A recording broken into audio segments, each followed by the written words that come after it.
George, what's the weirdest dream you ever had? I once dreamed that I was a partridge in a pear tree. Was that for Christmas?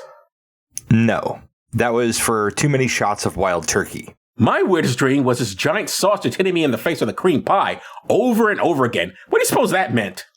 It means you're afraid of heights. My favorite dream was when I was competing as Mr. Universe. Oh, yeah. I was really buff, just absolute muscles all over me, like The Rock, but manly. And what happened? A giant sausage hit me in the face with a cream pie. I thought that was your weirdest dream. No, this one I'm competing in Mr. Universe. My weirdest one, I'm not. But in both, you get hit in the face with a cream pie by a sausage. Yeah. How often do you dream about getting hit in the face with a cream pie by a sausage? I lost count, I guess. 8, 6, 7, 5, 3, 0, 9. Isn't that a song lyric? I don't think so.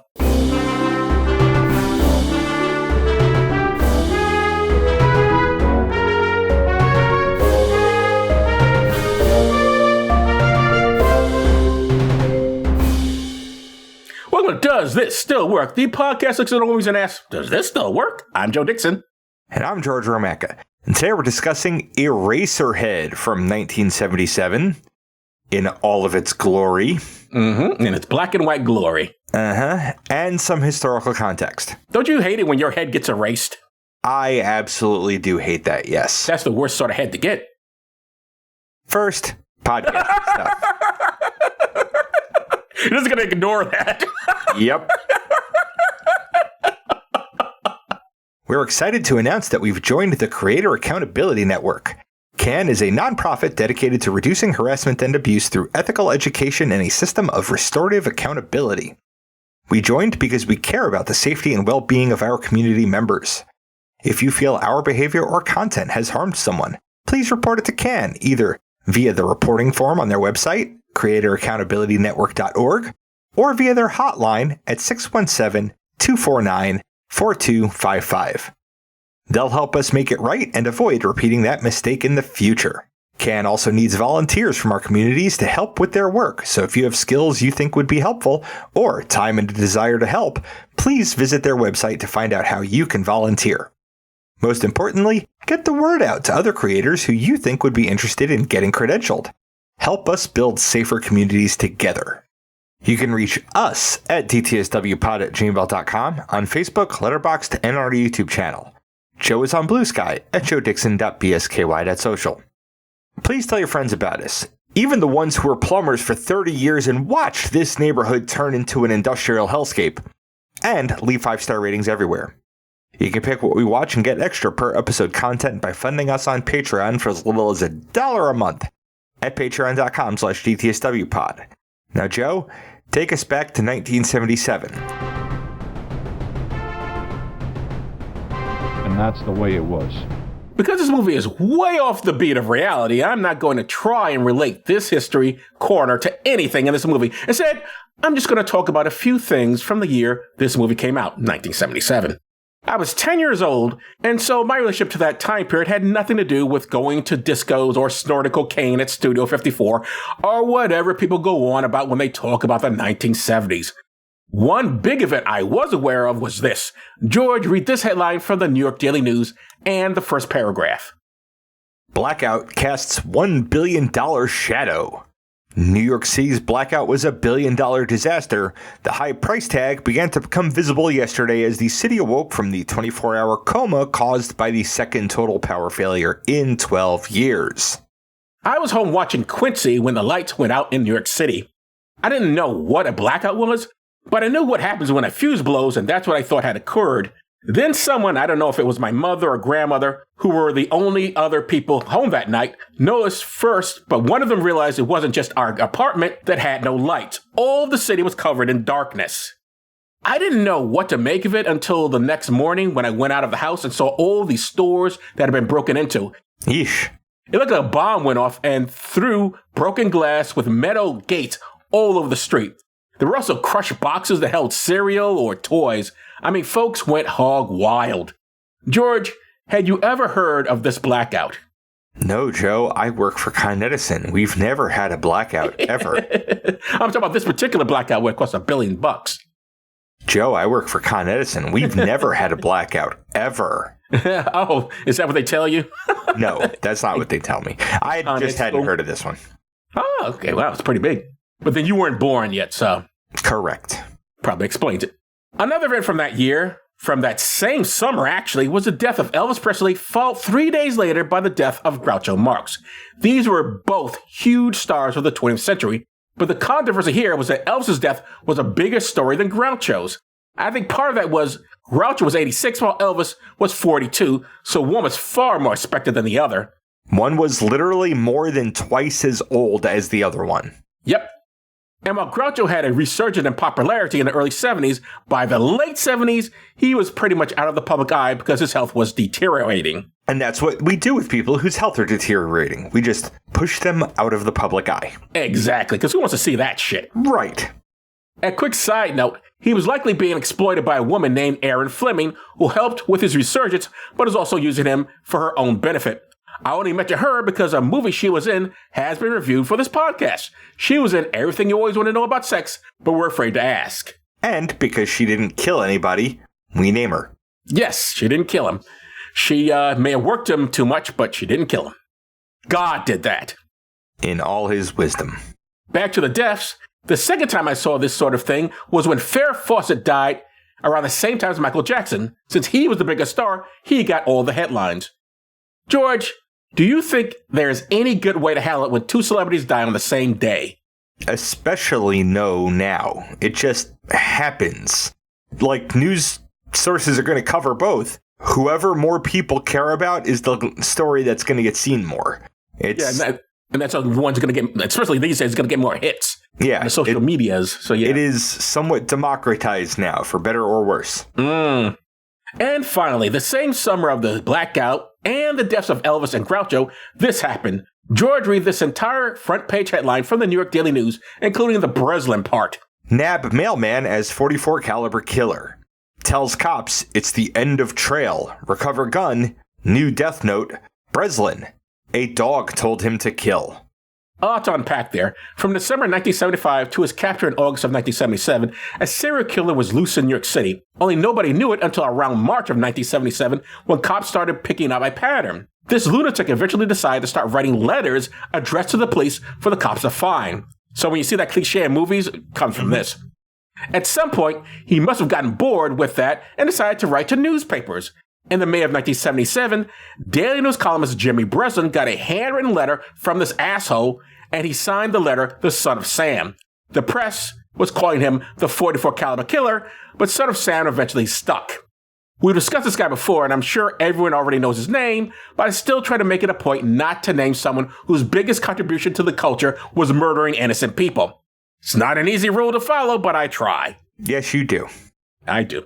Anyway, as anyone who knows their history is aware, New York was going through some bleak times financially in the 1970s, and serial killers and blackouts did not help matters.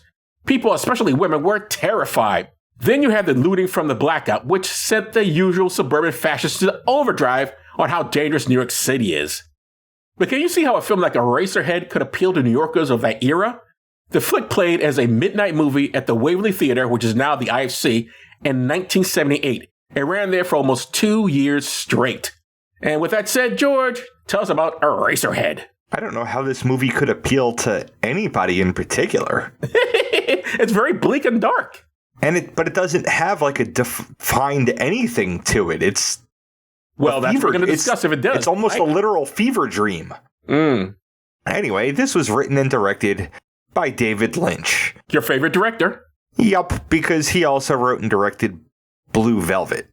And I've seen his work in Mulholland Drive, Lost Highway, Twin Peaks, the TV show, and On the Air, the other TV show he directed and produced. For blurbs, IMDb says, Henry Spencer tries to survive his industrial environment, his angry girlfriend, and the unbearable screams of his newborn mutant child. Well, actually, it's his angry wife. Yeah. Although we never see them get married. Nope. And we don't see her again after, like, half the movie.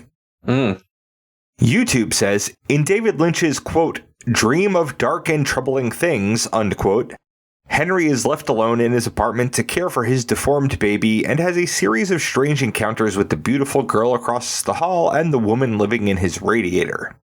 And who hasn't had a woman living in their radiator? Who hasn't, Joe? Who hasn't? It's a very common thing. Mm-hmm. The first 11 minutes of the film have no dialogue. It's all imagery over various droning, hissing, or industrial sounds. And what did I send you in a text about that? You said, I wonder how you're going to describe the opening of this movie. I said, good luck to you, buddy. I think I handled it pretty well right there. Sure, if you don't want to really get into the details of what the hell we were seeing. But I still will get into some of those details. Okay. That paragraph was there just for you. The first imagery is that of our protagonist, Henry Spencer, who seems to be floating in space just in front of a rocky planetoid that we zoom in on. He also seems to vomit up something out of his mouth, doesn't he? Joe? There's a whole summary. Anyway, Henry Spencer is played by Jack Nance. For the podcast, we've seen him in Blue Velvet, and I've seen him in Lost Highway and Twin Peaks. And I've seen him in The Blob, the 1960s version. Jack Nance had a very unfortunate end. I don't know if you get into it or not, George. I presume not. I don't. Yeah, because you probably don't know. Okay, so even he was a raging alcoholic. But David Lynch liked him, apparently, because he kept putting him in his movies, and he would get some other roles here and there. But the thing is, one day, I believe he's on his birthday, or maybe a little after, he went out drinking and got into a fight with some guys. No one knows who they are. No one knows what their names are. All they know, the only reason anyone knows about the fight is that the next day he goes out with friends to a brunch or something, and he tells them, I got into this fight with these guys. And then he goes home, he has a headache, and then he dies because apparently he had a subdermal hematoma from the fight. So Jack Nance was murdered, and the people who murdered him have no idea that they probably murdered him. So it's just an interesting mystery. Yep. And it fits this movie, don't you think? Yeah. On that planetoid is a building with a giant hole in the roof. Inside that building, looking out of a window, is a scarred, deformed man credited as the Man in the Planet. Man in the Planet is played by Jack Fisk. I've seen him in Killers of the Flower Moon, There Will Be Blood, and Mulholland Drive. As you can see, David Lynch hires his people a lot. Over and over again. The window that man is looking out of is broken, and he pulls various levers in front of him. One causes a strange alien-looking spermatozoa to wiggle from Henry's mouth. The effect being more of a superimposed imagery effect than actually like a practical effect or a CG effect of something coming out of his mouth. More lever pulls send that spermatozoa to float away and fall into a pool of liquid. I am not going to go into what all of these things are supposed to symbolize according to the synopsis that I read on IMDb. I think we can all guess. It's a spermazoid. What do you think it means? Or at least it looks like a spermazoid. After a fade to black, the camera adopts the perspective of that spermatozoa, which moves back towards the surface of the lake it fell into, and the screen washes to white. The camera resolves to Henry as he makes his way home from a light grocery run through an industrial wasteland. He accidentally steps in a mud puddle along the way. Near some train tracks, he enters his apartment building. He checks his mailbox, which is empty, and takes the elevator to his floor. It takes the elevator a while to close. Yep.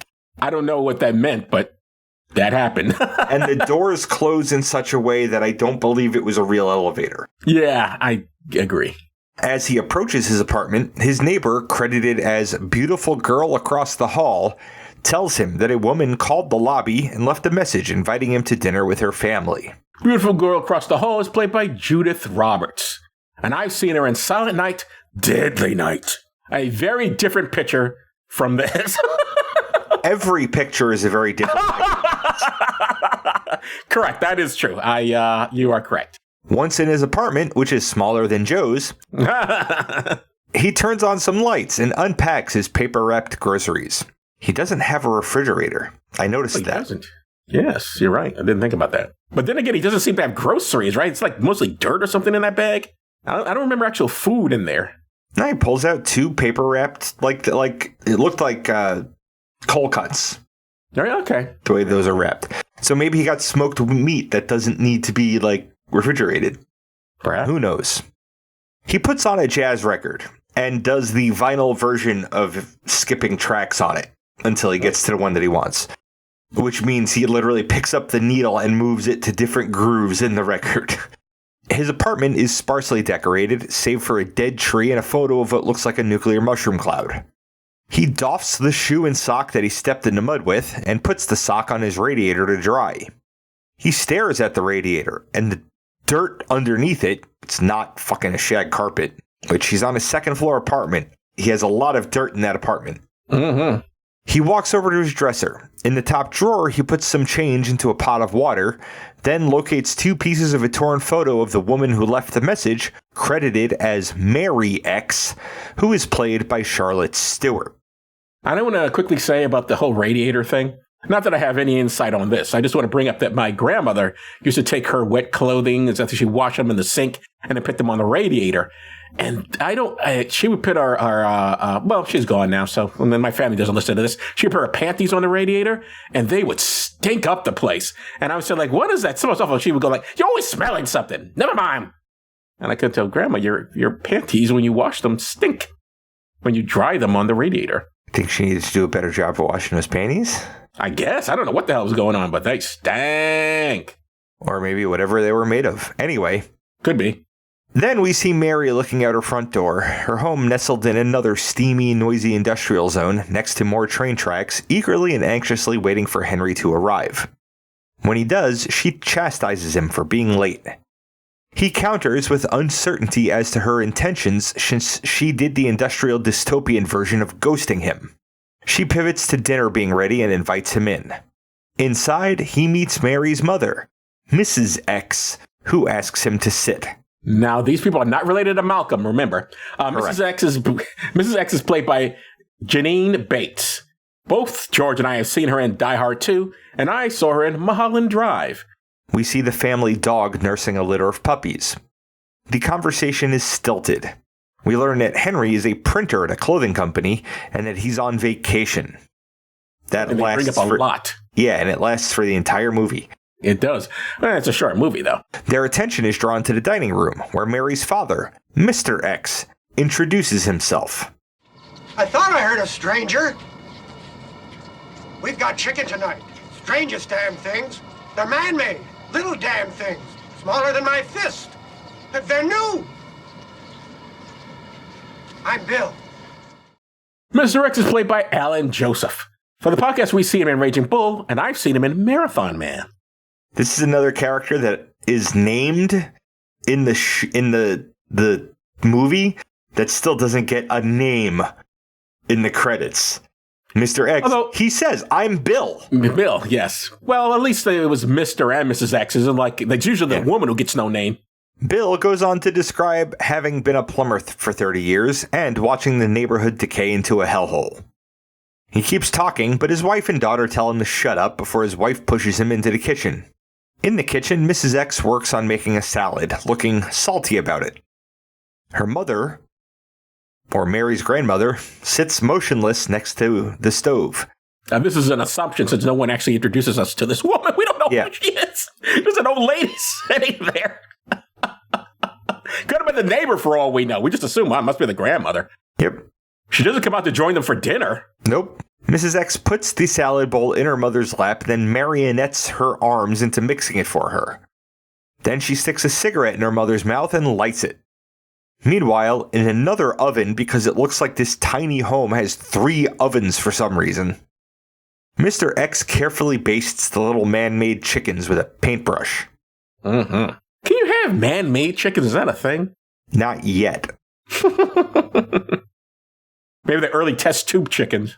I mean, I'm looking forward to a future of like lab-grown meat where there's no actual harm done to things with brains in the making of it, but we're not there yet. Nope. Once dinner is ready, everyone but Grandma sits at the table. Mr. X asks Henry to carve one of the chickens since his arm was injured forever ago and he's afraid of cutting himself. As Henry tries to cut the chicken, it starts wiggling its legs and spurting out a black ooze. Mrs. X has a conniption and runs into the kitchen crying. Mary follows her. Mr. X tries and fails to make small talk. And then he freezes with a smile on his face. Yep. Mrs. X comes out and asks to speak with Henry. Mary comes out crying. Now, before we move on, Okay. you've never seen this picture before. I have. Nope. I'm more familiar with the work of David Lynch, you are not. So I'm curious, up to this point, what the hell do you think is happening? At no point in this film, Joe, did I have a bead on anything of what was actually fucking happening. I know I was seeing things happen. What any of it meant, fuck me, Joe. I don't know. Okay. Alone in that dark corner, Mrs. X insistently interrogates Henry about whether or not he and Mary had premarital sex. He's reluctant to answer, and she starts kissing his neck. Henry calls for Mary, who pulls her mother off of him. There's a baby. It's at the hospital. Mom! And you're the father. But that's impossible. It's only No, been... they're still not sure it is a baby. It's premature, but there's a baby. Sure. Was this how it happened for you when you found out you were a father? Nope. Your future mother-in-law didn't start kissing your neck? Nope. Was she interrogating you about the baby?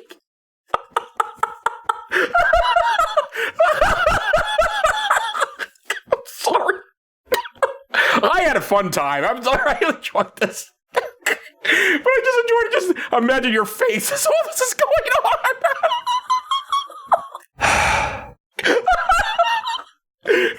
Oh my God! Oh, I wish I had a camera on your face while that is going. Just the looks you must have been giving the screen. Like, what is going on? Am I high right now? Am I drunk? I was tired. Did you put something in my drink? I was tired. I was on the E train going back to the World Trade Center after a choir rehearsal when I was watching that. I was tired. And then I was tired and confused. Henry gets a nosebleed and agrees to marry Mary. Now we jump past the nuptials to Mary in Henry's apartment trying to feed the baby with a spoon. It doesn't look premature. It looks like an enlarged kangaroo fetus with a long neck, the teardrop-shaped body of which is wrapped tightly with cloth. It doesn't want whatever Mary is trying to feed it. You didn't think it looked like E.T.? No, I didn't think it looked like E.T. E.T.'s head had more width to it. Significantly more width to it. Well, that's because it's an adult, but this is maybe a baby E.T. Maybe this is the Jesus story and she's the Virgin Mary, but rather than baby Jesus, you got baby alien child.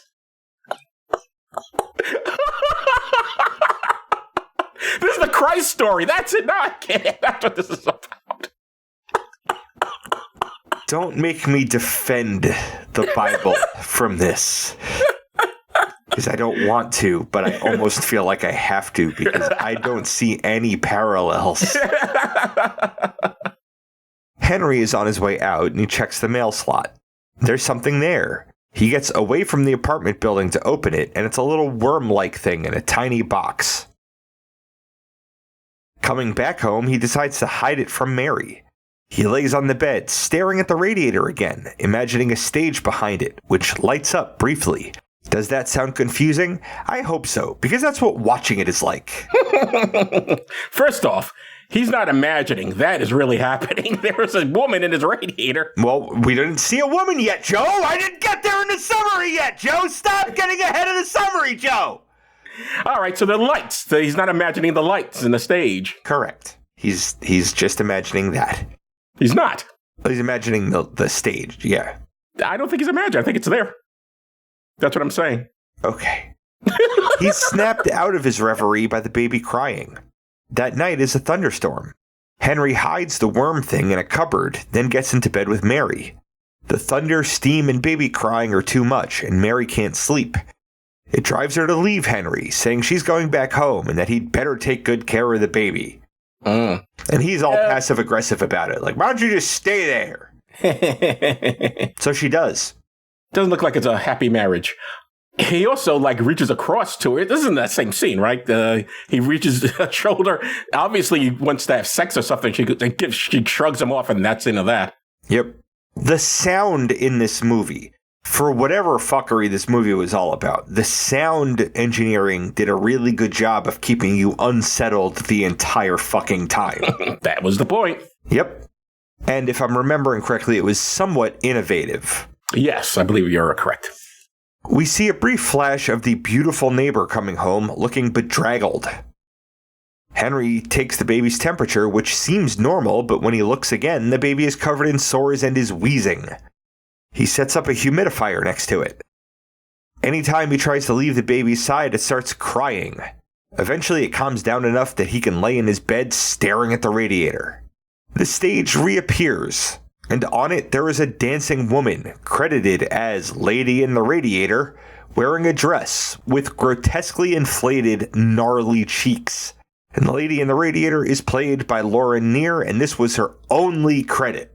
Yeah, this weirdly did nothing for her career. Or maybe she didn't want to be in other movies. I don't know, I should say. Yeah, maybe this soured her on the whole enterprise. Although her song does become, later gets a single. I think in 1978 or something, they released a single of the song she sings, so. More of those spermatozoa fall to stage as she dances back and forth. At first, she avoids them before deciding to step on their heads. What happens next, I'm assuming, is still a dream. He wakes up and Mary is next to him, writhing in her sleep. He ends up pulling spermatozoa from her and throwing them against the wall where they splatter. After that, the worm thing he stuck in a cupboard escapes and wiggles around, digging a hole in a pile of dirt atop his dresser before opening its mouth, which resolves to Henry sitting on the bed and a knock at the door. It's his beautiful neighbor, who locked herself out of her apartment and asks to stay with him. She seduces him, and they literally melt into his bed. Mm-hmm. Hot stuff. Yeah. I wonder if he made use of that sperm that was lying all over his place. I don't even know how to parse that sentence, Joe. That resolves back on that stage in the Radiator with the dancing woman now singing, "In heaven, everything is fine." Henry walks onto the stage and approaches her. She holds her hands out expectantly, then everything goes white, and she's replaced with the man in the planet for a moment. The stage is blown clear of spermatozoa, and the dead tree from his apartment is wheeled on stage. He goes off to the side and his head pops off and is replaced with his crying baby. His head rolls onto the stage and is surrounded by blood, then it falls through that pool and lands in an alleyway. None of this is being made up. That's literally what happens. Yep. None of this is a joke. If you haven't seen the movie, that is point by point what happens. The head is picked up by a kid who takes it into a shop where a clerk gets yelled at by his manager before noticing the kid. They take the head down to the basement, where a credited pencil machine operator drills cores from it, which are then turned into Eraserheads for pencils. The machine operator is played by Hal Landon Jr. For the podcast, we've seen him in Bill and Ted's Excellent Adventure, and I've seen him in The Artist. The operator tests an eraser, judges it as adequate, and brushes the shavings off, which resolve back to Henry in his bed in his apartment. The dream is supposedly over.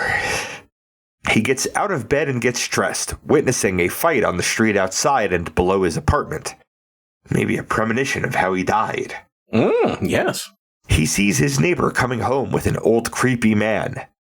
His baby seems to laugh at him. He decides to cut the cloth off the baby, and it turns out the cloth was actually holding all of its organs together. So he snips the baby's heart with the scissors. The baby starts choking and gagging, spitting blood. Then foam starts erupting from the body, and lights in the apartment start going haywire. The baby's neck gets super long and the head super big, flashing in different corners of the room. We see that planetoid from before explode, the man in the planet being electrocuted by the levers in his hands. Everything goes white, and Henry is embraced by the woman in the radiator. Cut to black. The end. Now, what about that did you find confusing, George? All of it, Joe. Every fucking word that I wrote. You can relate to that at all? About a man marrying a woman who he knocked up? I think... I'm like, wow, this is your story, man. That is one aspect of my story if you take intense creative liberty with it. All right. I think I already know your answer, but George, does it still work? I'm going to say no because I don't know what the fucking work it's supposed to be doing. It's surrealism. Okay.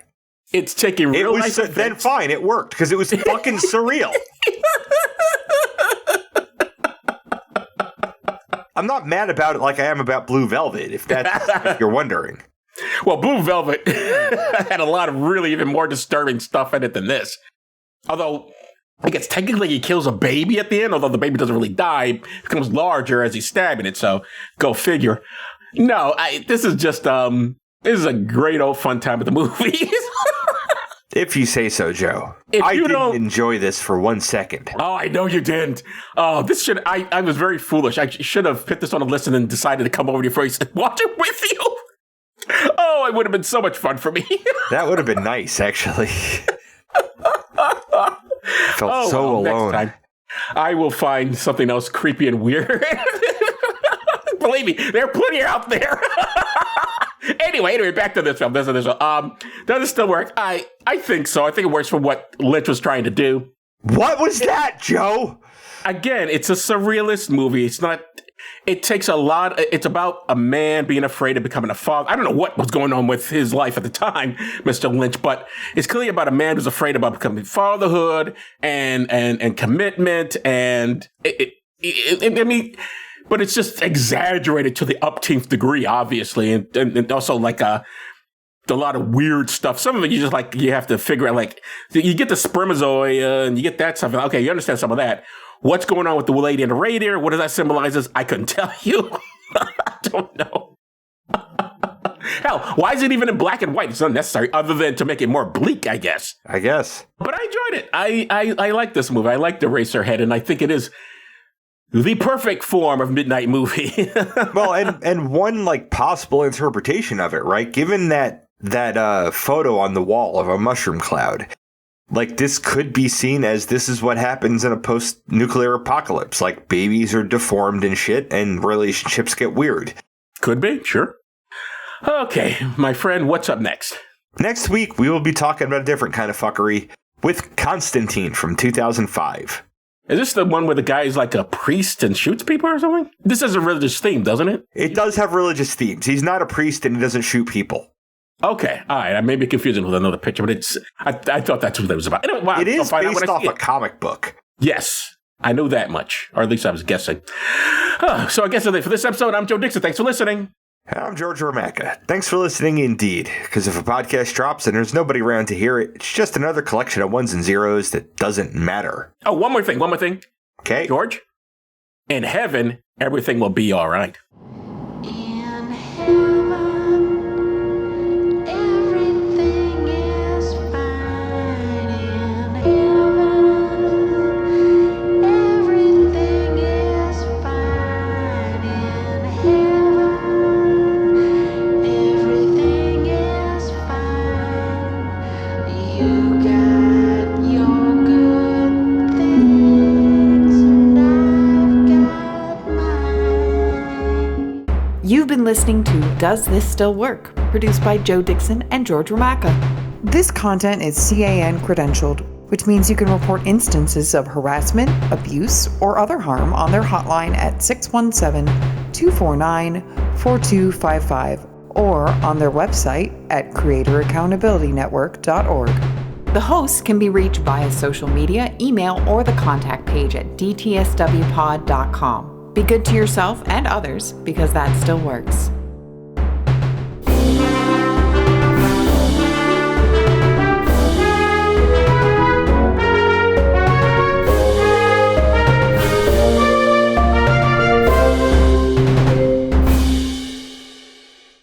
So just a heads up, this summary is only about 1,500 words. So it's a little on the short side. Very long. Yeah. I'm surprised you got it to 1,500, to be honest with you. Dear Eleanor Hart, recently when a friend and I were having dinner in a very nice restaurant, we saw the husband of a close friend with another woman. Dear Eleanor Hart, my husband and I are planning to visit my parents who live in a small town in South Carolina at the end of the month. Dear Eleanor Hart, My mother, a widow who recently retired from her job as a bookkeeper at 65, has just gone back north after a 6-week visit with me.